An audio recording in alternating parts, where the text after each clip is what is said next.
7. A contra-revolução ultrapassa, de algum modo, o âmbito eclesiástico. Pelo que ficou dito, a ação contra-revolucionária envolve uma reorganização de toda a sociedade temporal. Há todo um mundo a ser reconstruído até em seus fundamentos, disse Pio XII. Diante dos escombros de que a Revolução cobriu a terra inteira. Ora, essa tarefa de uma fundamental reorganização contra-revolucionária da sociedade temporal, se de um lado deve ser toda inspirada pela doutrina da Igreja, envolve de outro um sem número de aspectos concretos e práticos que estão propriamente da ordem civil. E a este título, a contra-revolução transborda do âmbito eclesiástico, continuando sempre profundamente ligada à Igreja no que diz respeito ao magistério e ao poder indireto desta. 8. Se todo católico deve ser contra-revolucionário. Na medida em que é apóstolo, o católico é contra-revolucionário, mas o poder ser de modos diversos. A.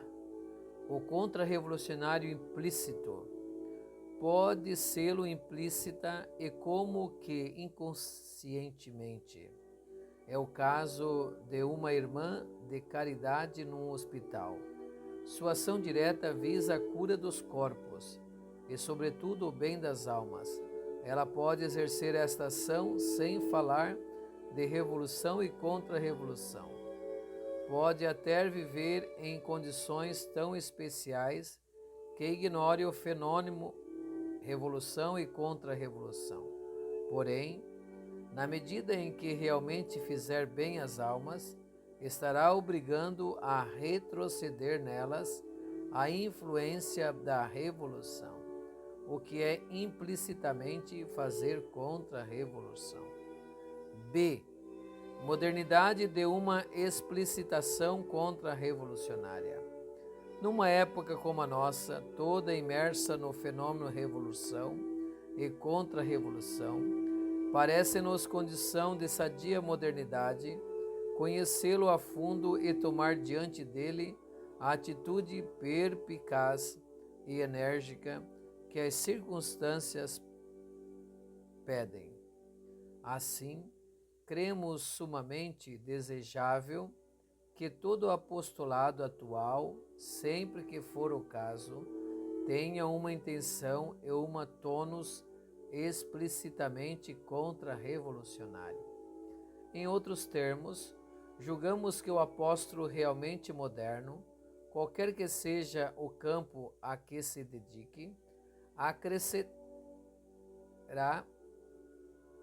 muita a eficácia de seu trabalho, se souber discernir a revolução neste campo, a marcar correspondentemente de um cunho contra-revolucionário tudo quanto fizer. C. O contra-revolucionário explícito. Entretanto, ninguém negará que seja lícito que certas pessoas tomem como tarefa própria desenvolver nos meios católicos e não católicos um apostolado especificamente contra-revolucionário. Isto, elas o farão proclamando a existência da revolução, descrevendo-lhe o espírito, o método, as doutrinas e incitando todos à ação contra-revolucionária.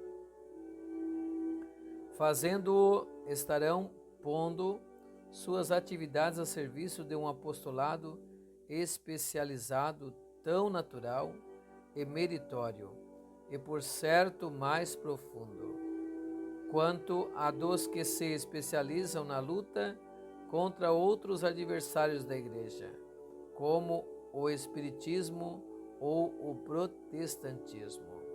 exercer influência nos mais variados meios, católicos ou não católicos, a fim de alertar os espíritos contra os males do protestantismo. Por exemplo, é certamente legítimo e necessário a uma ação antiprotestante inteligente e eficaz. Análogo procedimento terão os católicos que se entregam ao apóstolo da contra-revolução. Os possíveis excessos desse apostolado, que os pode ter como outro qualquer, não invalidam o princípio que estabelecemos, pois abusus non tollit usum. D.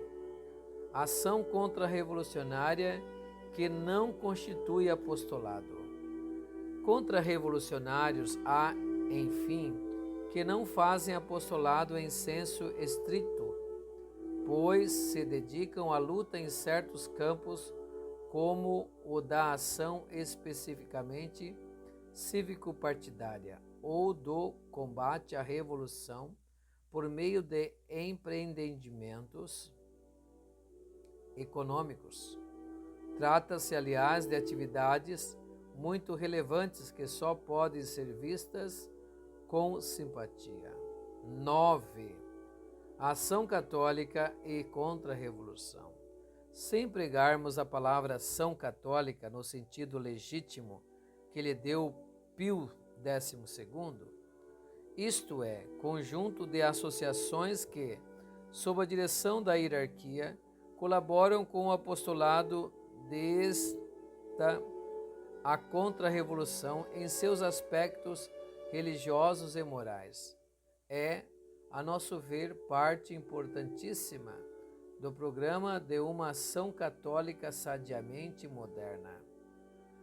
A ação contra-revolucionária pode ser feita naturalmente por uma só pessoa ou pela conjugação a título privado de várias, e com a devida aprovação eclesiástica,